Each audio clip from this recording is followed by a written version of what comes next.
سلف صالحین 6 مہینے اللہ سے گڑ گڑاتے، دعائیں کرتے، التجائیں کرتے، اللہ کے در کے سوالی بن کے یہ دعا کرتے، یا اللہ ہمیں رمضان المبارک تک پہنچا دینا، یا اللہ ہمارے نصیب میں کر دینا رمضان۔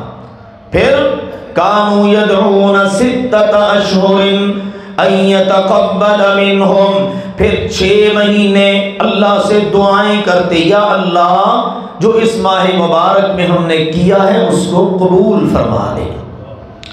یہ تھی ان کی ادا جن کو انتظار ہوتا ہے۔